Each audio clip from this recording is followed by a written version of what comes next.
It's the Pastor's Heart and Dominic Steele, and today, what I wish I knew before I took on the role of Senior Minister. Jon Kwan and David Keun are our guests.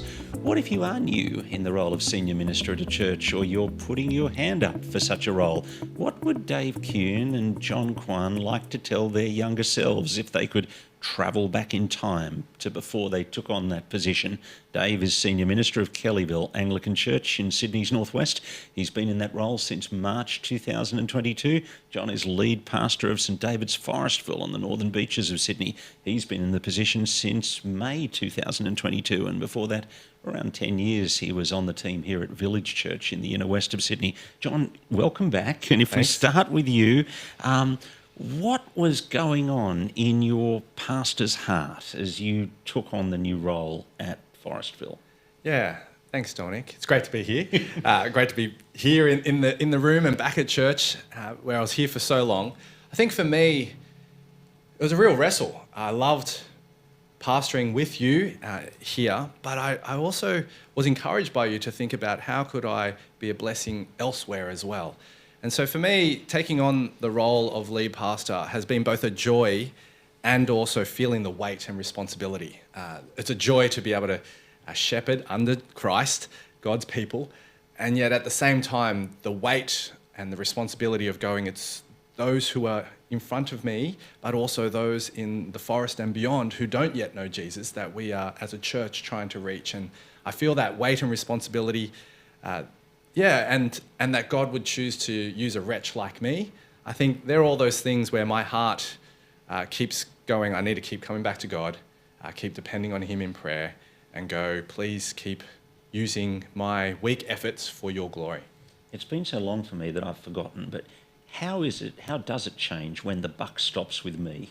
Yeah, for me, I used to think that I'm owning it. I love where I am as an assistant minister. I was owning that role, but again, when it does end up falling on you, I just felt the weight that I remember people like yourself and others telling me, you'll feel a weight. I'm like, I won't feel a weight. And then I already am. Yeah, I already feel the weight. And then you go, oh no, there's more weight that I didn't realize I could feel. And then you're like, oh yeah, that's even heavier. And so again, reflecting on that, for me, it's been, I need to keep turning back to God in prayer, even more so, because I just feel so unworthy. And the weight feels, at times, it can feel so heavy. That's been my reflections. Dave, let's talk your pastor's heart, Yeah. starting up at Kellyville and how things changed for you. So it was a long journey, I think, for me in my own heart to have that sense of being comfortable enough to say I can lead something by myself. I'd spent a long time as an assistant and always with the safety net of the rector, right, or the senior minister. They'd always catch you or be ready to sort of prop you up when you'd made a silly mistake or something along those lines. And so it wasn't probably till later in the piece in my journey where I went, I think I should think about taking on that sense of responsibility. And it took a bit of time to sort of, navigate our system in order to sort of land that particular role. You do walk in, as Jon said, you think you've taken the responsibility on. I mean, I played an acting senior minister role before. For quite a long time, actually. For quite a long time. So how was that different? Because you went from acting senior minister of one very big church to senior minister of another one. Yeah.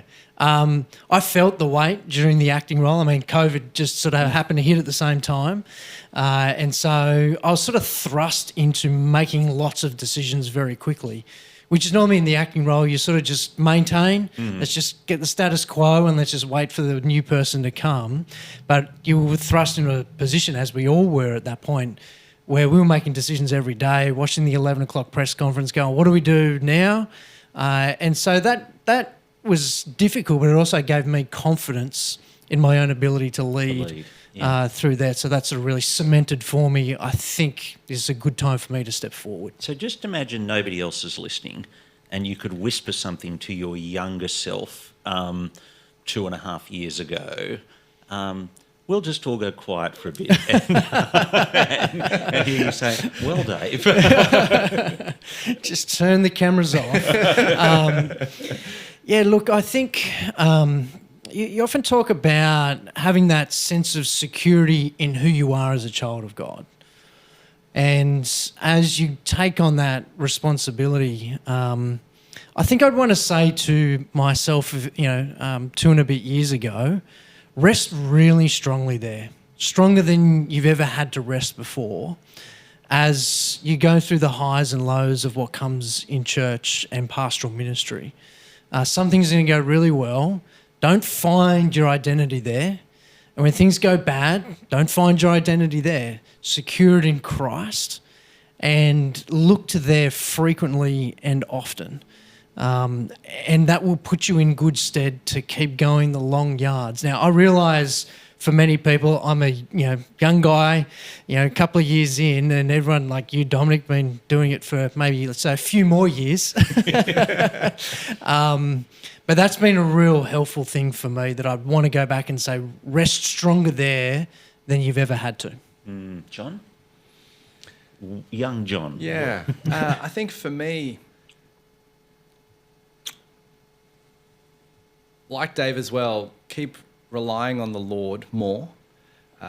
For me, the first year, I had a number of big family things happen in my life. I lost my brother to cancer. Just after a year of being in the role, one of my children got really sick. And so those things kind of stripped back even some of my capacity even more so. And that just kept reminding me, keep coming back on your knees, keep trusting God, keep talking to him. I think, so many people would say, don't give up your spiritual disciplines.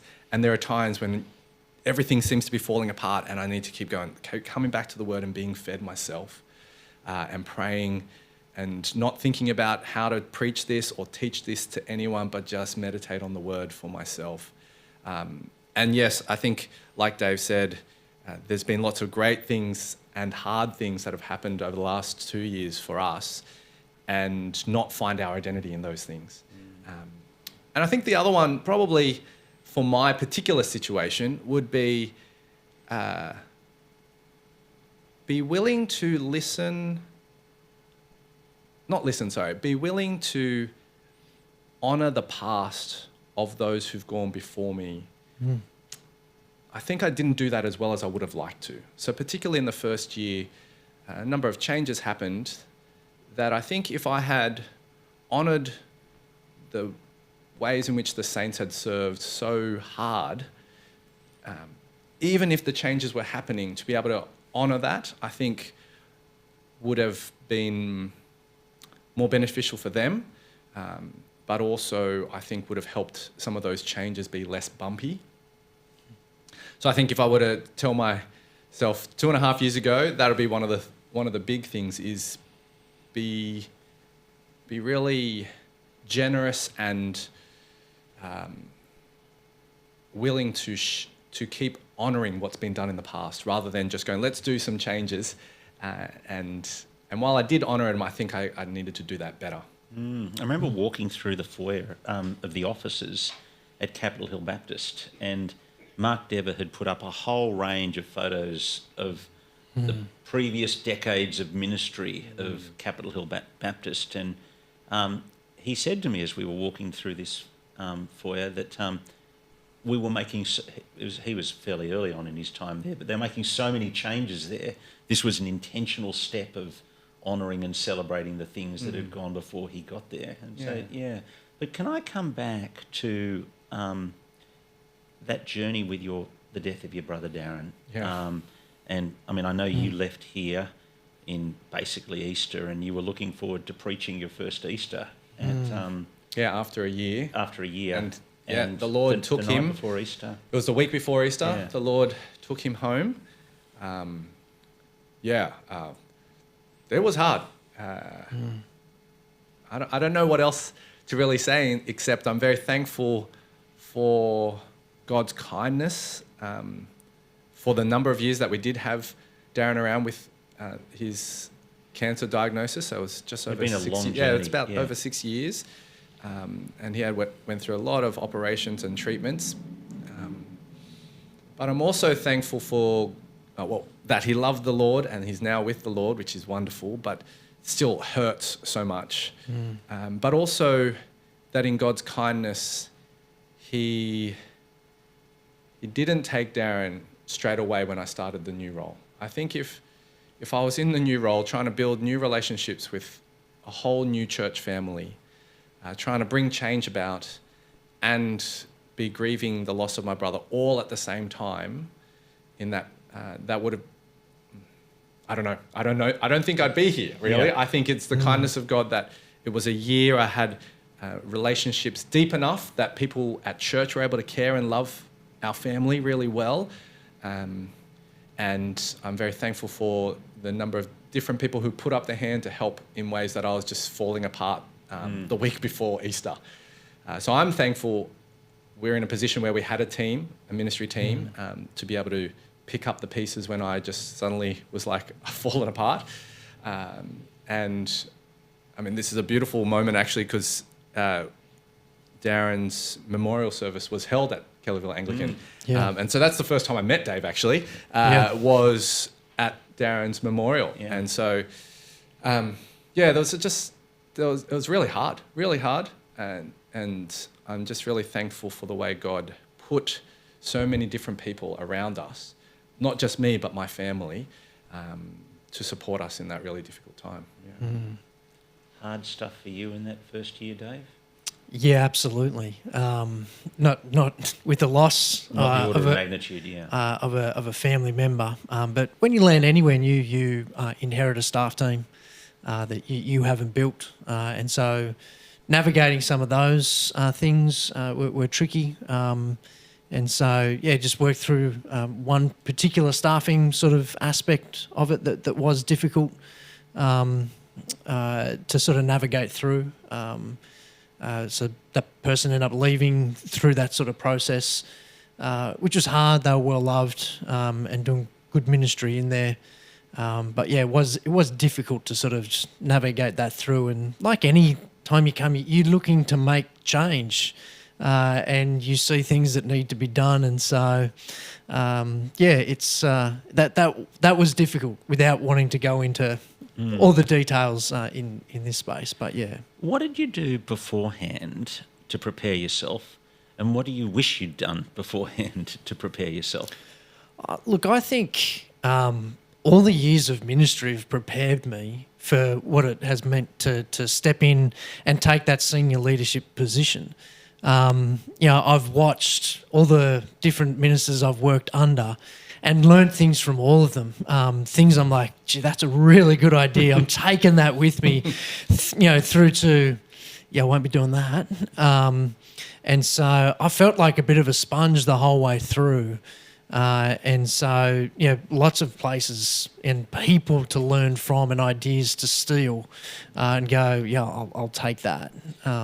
John, I remember watching you and I thought, I don't think anybody has researched the demographics of Forestville more exhaustively than you did. Yeah. I mean, that's part of how God has wired my brain to think carefully and do as much research as I could.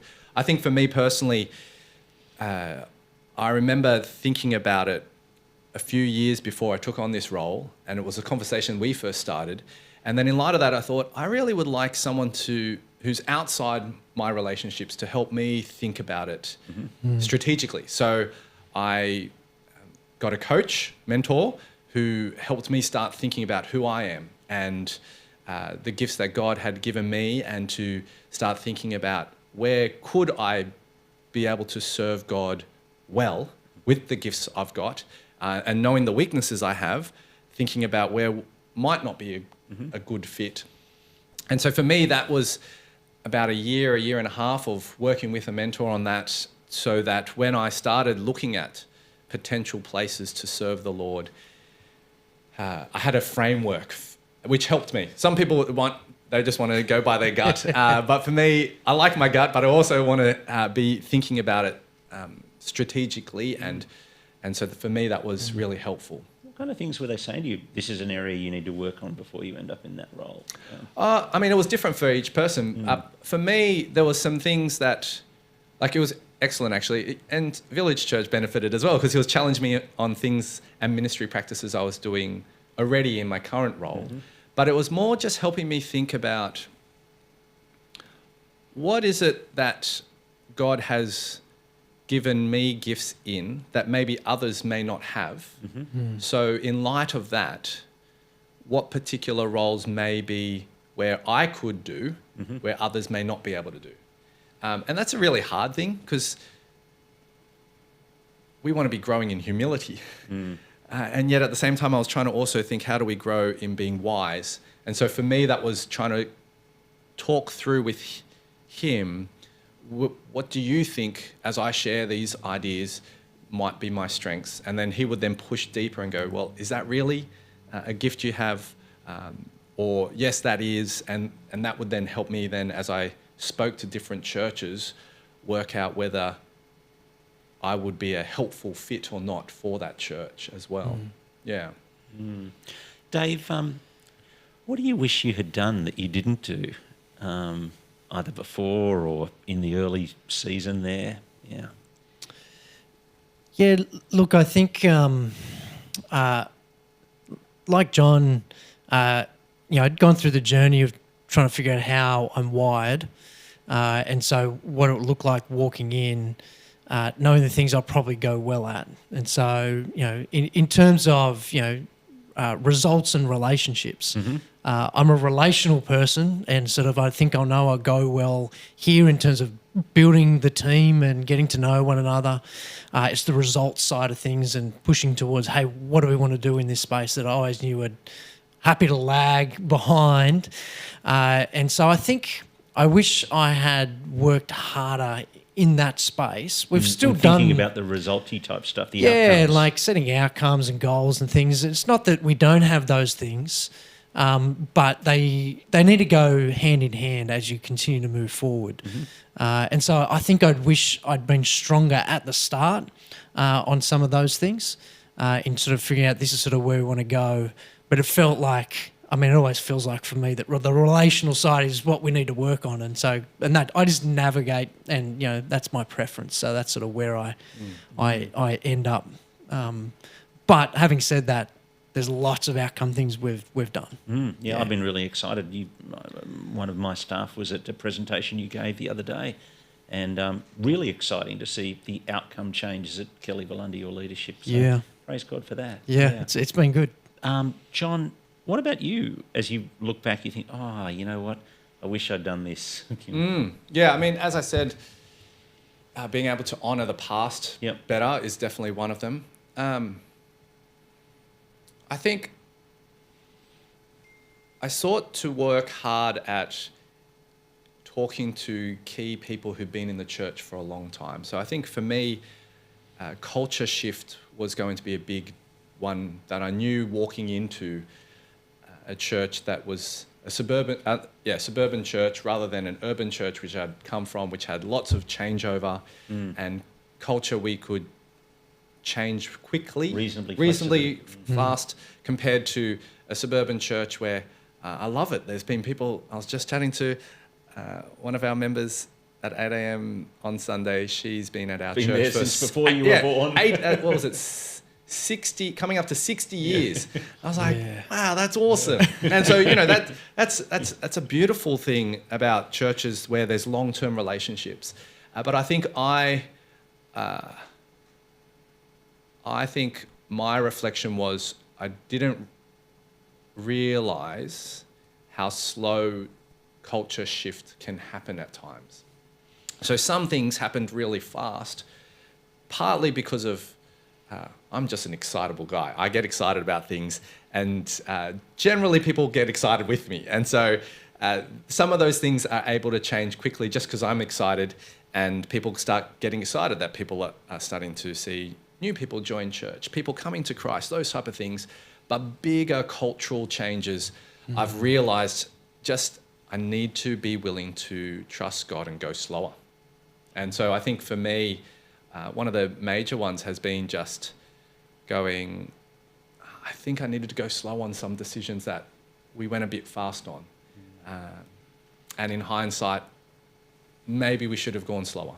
There's your pace though, and then there's the congregational That's pace, right. right? Like in terms of one of the things I've discovered is I feel like I am going slow, and people are like, "You're changing everything," and I'm like, I feel like I'm going slow. Like I don't feel I can go any slower. Yes. But listening to them in terms of their feedback and how they're feeling towards those changes have been some of the learnings, I think, in terms of, what change looks like from your point of view and from their point of view. Yeah. First Sunday in the new role, I'm imagining a whole bundle of emotions. Let's start with you, John. Oh, I mean, it was both joy and sadness. Like, I had been in my previous role with you for... There were tears the week Yeah, there before. was lots of tears before, but, that's 12 years of ministry with you, 10 years on team. And so for me, that was hard, being with a new group of people that I was seeking to love and lead, and yet I didn't know them. But also, for me, I just really wanted to show them the beauty of Jesus from the first time I opened up the scriptures with them. So we started preaching through Luke's gospel, and for me, that was just a joy to open up and share Jesus with them. And so for me, that was a wonderful privilege to start preaching, looking at the Lord and showing the beauty of the Lord in Luke's gospel. And so for me, that was exciting to be able to go, hey, I get to share God's word with a new group of people, and that I'm going to spend so many more years seeking to love, disciple, grow, cry with, rejoice with. And what a great way to start by opening up Jesus' words in the Gospels. Yeah. Yeah, it was so much anticipation. Like, we had the commissioning service during the week. And you're not really in control of that. Yeah. You just turn up and get told, stand here, not at this point, smile, And so you got your first Sunday where you've started to genuinely get to know, the people who you're going to be ministering to. And from day one, like, I remember thinking, this is just, a vulnerable moment, thinking, change starts now. Like, where here we go, we're going to jump on mission together, preach Matthew 28. If you took this on as your personal mission statement, change for us starts now. And there was some good things to come out of that, probably some idealistic things where you think, come on, dude, like, it's day one. They have no idea who you are, and you're looking to change the whole world in your first Sunday. Maybe get to know a few people first. So. But in honesty, that's sort of some of the, like, in just that anticipation and, let's go, let's do stuff. But also probably not realising to a certain extent, because you don't know the people, a sense of tiredness, weariness that's there from, There's actually been a leadership vacuum, and a lot of people have been pushing out of their comfort zones for a while. Just speak about coming into that leadership vacuum. Yeah. Yeah, so I think, for Kellyville, like any sort of acting director role, like, you sort of maintain the status quo. And people do step up in various ways in order to sort of make church happen week in, week out. And you come in, like you, John, full of excitement. I'm ready to go. And everyone's like, oh, man, you're here. Thank goodness. Oof. I can just relax. I can chill out now. And you're like, what are you doing? Like, the hard work starts now. And so managing your own expectations and their expectations through that was key. And understanding who had stepped up significantly, and caring for them and thanking them for the way in which they've worked hard to maintain church over those number of years. John, walking into that kind of I think... Oh, sorry, I cut you off. No, vacuum. Yeah. Well, I think for me, it was realising, like, and it sounds like for Dave as well, for us, the unique opportunity was when I came, there was a desire for change. Mm-hmm. So as a church, and as I was talking to the nominators, which are the people representing the church, as they were talking to different ministers, the overwhelming consensus I what kept being told was we're looking forward to change. And so I'm like, this is exciting. So like Dave, I'm excited about bringing about change. And so I think they say, but don't change that. Well, that's exactly what happened. And so I think for me, that was like, this is so hard because there's a desire for change, but just not in the areas and everyone has different areas that they want change to happen, and definitely don't change these bits. And so I think It'd for me, be great if everyone was totally online. That's and right. what those things That's were. right. Yeah. And so I think for me, that was a real shock. The first few months was I kept talking to all different types of long-term members, short-term members, and the overall consensus was we're looking forward to the change that might happen. But everyone had different views of what that change should be. And then So going, what's how do I what's process the right what answer then, John? I don't know. I've made a lot of mistakes. I actually, Dave, yeah. I actually, and I stole this from someone else, but we had a bunch of dessert nights at my place over the first, 4 or 5 months, and I asked them all the same question.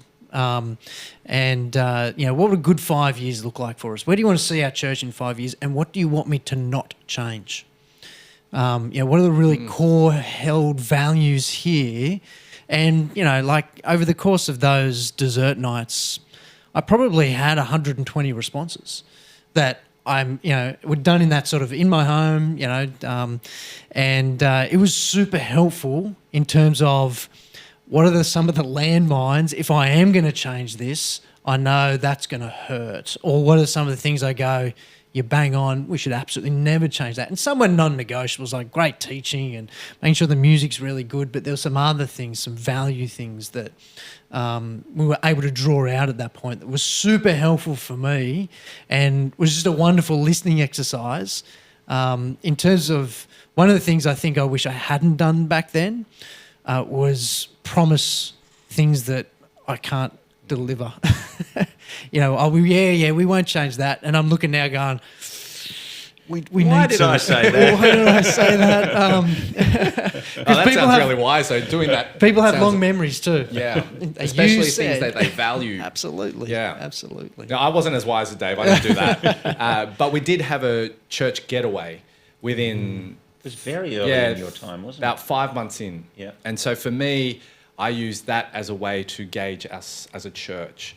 So I preached on heaven and hell and the necessity of seeing people saved from God's judgment and the joy it is to be in the new creation.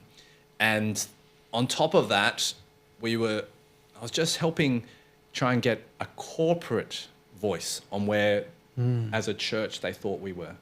And so I found that really helpful. So did a little kind of diagram of a church life cycle and just asked people to just, where do you think we might be? And just hear some thoughts. I actually did a blind voting so people wouldn't feel like, I can't put my hand up here or there. Because one of the things I remember thinking about was there's what you think might be where the church is at or where they would love for it to be. And sometimes people might think it's one where, but actually they would like it to be here. And so for me, it was really going, do they think we're in a healthy place? Do they think we need to be in a place where we need to change? And in God's kindness, that really helped me go, they all feel like we need to change. And then I did something that I found really helpful, was just looking at the pathway of our church and all the different, from the moment people don't know us, we don't know them, but they know us, to us sending people out into the fields with the gospel, and asking everyone at the getaway to choose 3 things that if you think in the next year we should definitely work on these 3 things. And by doing that, then we tallied it all up, and because they're choosing 3, you kind of get the outliers, but then it grouped in particular areas that as a staff team we had already identified.